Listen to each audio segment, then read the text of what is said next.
Hello, future civil servants. I am Ramiz Hussain and I am here to help you in your essay writing paper. About me, I have scored reasonably well in my UPSC essays, and my scores were comparable with those in the top 100.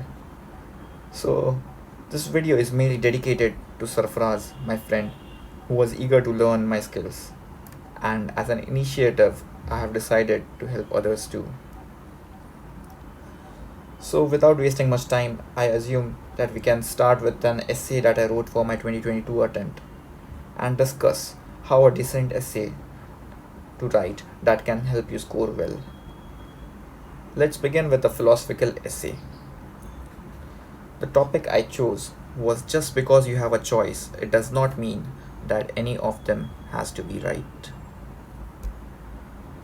To write a good essay, we follow the conventional method, which always works, that is, writing an introduction, having a body, and a conclusion. We can start the introduction with writing something which is very powerful and hitting to the main topic. That you are having a choice, but it is not necessary that the number of choices or any of the choice you choose does it make it right. So the situation here is that I have many choices, choice 1 to choice n. In such a situation, we try to connect it with the knowledge that we have already acquired. So I went with my international relations knowledge and I linked it with non-alignment movement. So the introduction went like this.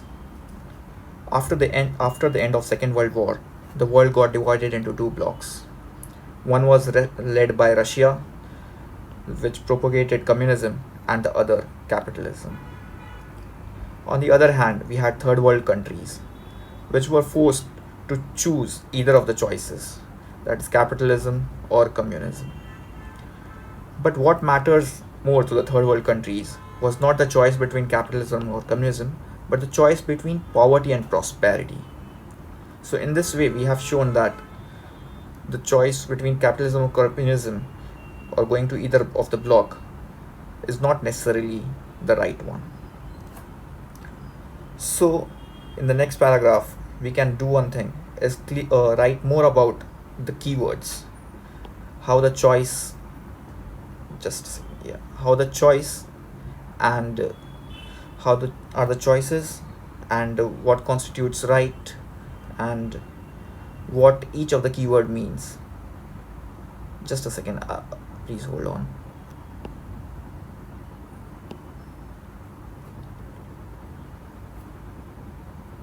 Yeah, so right, we explain about the choices and the actions. In the body, we try to break it into different parts. Each have a connection with the other. Here I have tried to link different bodies, B1, B2, B3, each trying to explain something or the other, but somewhere connected with the main topic.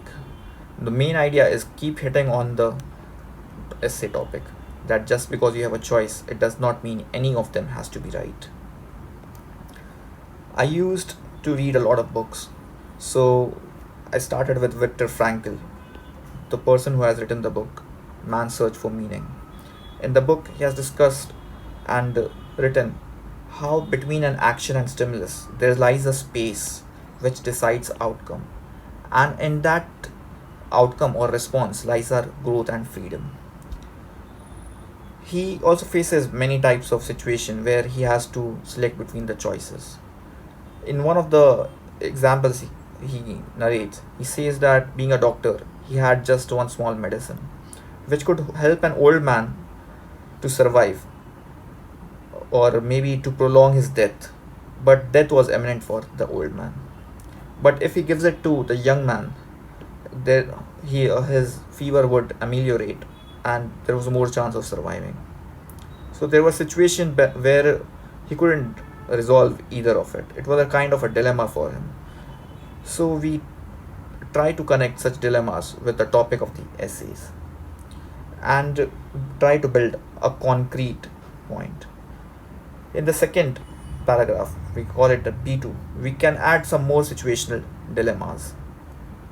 But make sure that when you are giving a dilemma, you try to explain them and use the keywords from the topic and hit it back. Right. We continue with this with a keyword called as right. The keyword called right, with the keywords. So what is right or wrong depends on what values that people subscribe to.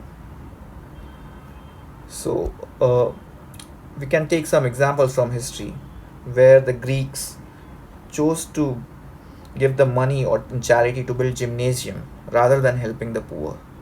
So it shows a choice cannot necessarily be right. In today's context, where charity is mainly for helping the poor instead of building gymnasium, we can further build over such values that people subscribe to, that debates what is right. We can take a situation where a rape case happened, and due to public pressure uh, and the laxity in the judicial process, the delay, people went for uh, a people's justice rather than following the rule of law. And there were cases where the where the person was said to be uh, who was accused of being criminal was encountered rather than following the rule of law. So we can discuss about such situational dilemmas, and in the next we can, after discussing these dilemmas, we can discuss what should be done. So what should be done, because we are having different choices and we have to select one. So based on careful calculation, we can go with a SWOT analysis. We can compare the choices, look at their positives, negatives, and then compare and try to arrive at a good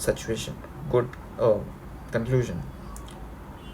Apart from having a SWOT analysis, when there are choices and we are unable to decide, we can use firm belief. We can give examples of eminent personalities like Gandhi, who went for non-violent method, which was said to be a bit slow compared to revolutionaries, but then it finally yielded. And having a firm belief shows that it can help you arrive at right decisions. Similarly, in administration, we can face situation where we need to identify the beneficiaries. So which person should be identified first, or how the goods should be distributed, is a common situation. We can give a recent example where the vaccines were limited and there were many beneficiaries. We had a choice of giving it to many people, the old, young, the different sections of society, but which choice to choose, right? So in such situations, we arrived by giving it to first to the essential service providers, then giving it to the old, and finally to the young and children. In philosophical essays, it is often said that you can use theories from your respective optional. So in my political science optional, I use John Rawls' lexical order for comparing the values to arrive at what is right. So he gives a lexical order which gives primacy to liberty, and then followed by equality, and then having a difference principle. So having such arguments will strengthen your essay. We can further break down the essays into many small parts. I have given you 5 small parts. You can think about the remaining and add it to your essay. But after having them, we need to have a pre-conclusion paragraph which will summarize all the arguments you have given. Here you can point out that the choices are incommensurable, but you have to take a stand. So you can connect it with what type of stand you can take, right? And then we can move on to connecting it with an introduction. This is a very important step that a lot of people miss. When you are having a conclusion which is not linked with the introduction, it is incomplete. So when we can connect it with to the introduction now by re-highlighting that how India's decision still works well today. And finally, we can, in philosophical essays, we can use powerful quotes like the one given by Rumi, which is also my favorite, and I wanted to use it in my essay. This is a very beautiful quote by Rumi, which shows that, which says that out beyond the ideas of right doing and wrong doing, there is a field. I'll meet you there. Yeah, so this was basically a decent essay which I think I have written, and uh, we can use these template or the model which I have given for the other essays, and I'm pretty sure that you will be able to score well. It is a tried and tested formula, and with with slightly changing it, you can fit it to your own original essays. So that's all from my side. And in case if you want me to discuss some more essays or discuss more how to about read about better essays, how to write them, how to get ideas, where to look at them from, we can have it further. So that's all. Have a nice day. Thank you. Bye.